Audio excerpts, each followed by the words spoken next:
Et le PSG peut-il trembler pour le titre sans Messi? On a de plus en plus l'impression, Pauline Gamère, que le club est à la dérive et que tout devient possible. Alors que le club soit à la dérive, on va pouvoir en parler. Que ça mette en doute le titre de champion, moi je ne le crois toujours pas. Okay. Je pense que cette équipe, même à 50%, même à 20%, elle gagne le titre de champion de France parce qu'il y a des grands joueurs, parce qu'ils ont un ego et qu'à un moment, quand il faut se remettre à travailler et mettre de côté les réseaux sociaux pendant 90 minutes, ils savent encore le faire. Mais c'est le problème du championnat de France, hein, et c'est pour ça qu'on est moins excité que dans d'autres compétitions. Mais la réalité, c'est ça. Le PSG, même à l'entraînement, gagne ce championnat. Peut-être que l'histoire me donnera tort, mais ils ont été battus par Lorient. Ils savent réagir quand il faut réagir. Quand il a fallu réagir à Marseille, ils ont gagné à Marseille. Et donc ils vont gagner à 3 ce week-end. Et donc ils vont gagner à 3 et ils vont certainement gagner contre Ajaccio et ils fêteront le titre, un triste titre, un titre malheureux contre Auxerre au Strasbourg. D'accord, ok. Bon, bah, c'est clair au moins. Merci pour cette réponse. Alain Giresse, est-ce que vous êtes aussi catégorique que Pauline Gamère?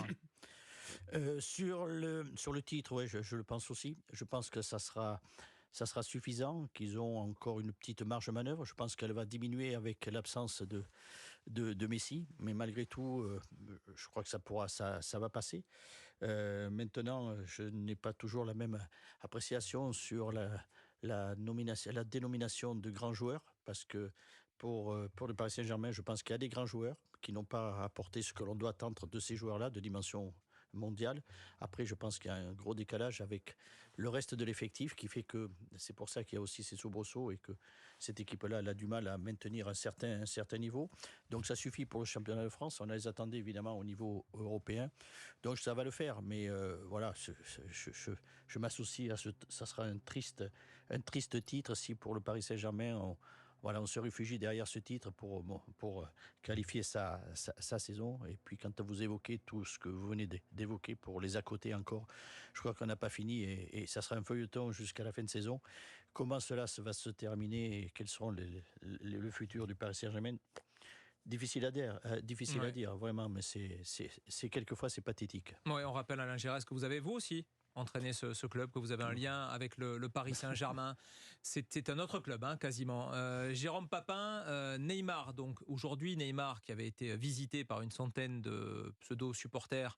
Et d'ailleurs, le président des Ultras du PSG, Romain Mabille, s'est désolidarisé de cette action. Il a dit franchement, c'était pas ce qu'il fallait faire. N'empêche que Neymar a manifestement accusé le coup. Il a donc liké ces deux tweets polémiques. D'après nos confrères de l'équipe, la porte serait entrouverte pour un départ dès la fin de cette saison, avec peut-être un prêt avec option d'achat, mais alors rouge, on ne sait rien, un club qui pourrait l'accueillir, qui paye le salaire, sachant que tout ça est astronomique. Mathieu Bonnemer est sur le coup. Mathieu pour le récupérer au Havre. Ah, ça pourrait être une idée, qui sait. Alors, il faudrait faire de gros sacrifices financiers en tout cas. Hein. Non, mais tout ça pour dire que le PSG arrive à faire l'actu évidemment tous les jours, avec un joueur qui n'est même pas sur le terrain en ce moment. On a l'impression quand même que le climat s'alourdit de jour en jour. C'est votre impression aussi? Oui, et je vais pour le coup pas aller dans le sens de mes deux collègues de ce soir, parce que alors comptablement oui, le titre leur tend les bras. On rappelle 5 points d'avance et une différence de but meilleure que celle de Marseille de Lens, donc potentiellement ça fait sur le prochain match. Et qui s'affrontent en plus ça fait un +6 si vous voulez. Le calendrier, Pauline l'a rappelé, effectivement, il est plutôt à l'avantage parce que vous jouez contre des équipes ou qui sont condamnées ou qui jouent pour essayer, et là ça peut changer, de survivre.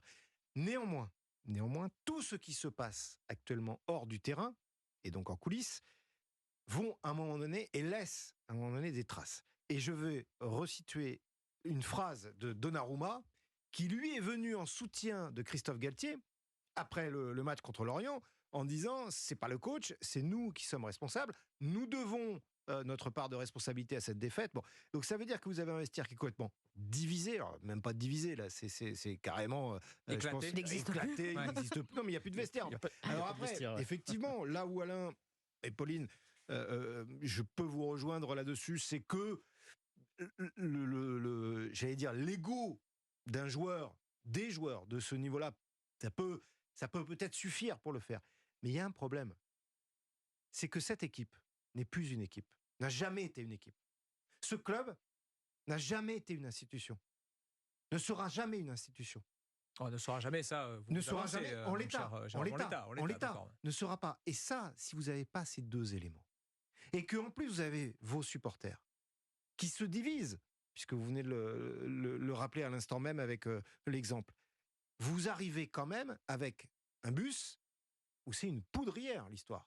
Et quels que soient les clubs contre lesquels vous allez jouer, moi si je suis Ajaccio, même si je suis condamné, moi si je suis Auxerre, moi si je suis Strasbourg, mais j'appuie sur ces leviers. Je me dis, il y a un truc à Bien faire. sûr. On peut le faire. Moi, j'ai tendance à penser que si 3 ouvre le score dimanche soir, Je suis pas sûr que le 11 soit capable Ce de sont faire des 11. équipes qui ne jouent pas dans la même cour. Le Oh là. calendrier, de toute façon, il a été très certainement construit comme ça par la LFP pour favoriser le PSG, plus en course à ce moment-là dans leur Dans la Ligue tête des pour la Champions. Ligue des Champions que pour le championnat. Ouais. Donc, ils ont un boulevard. Ils vont pas perdre contre Troyes, contre Ajaccio, contre Ils devaient Auxerre. pas perdre Ça contre n'arrivera Lorient. pas.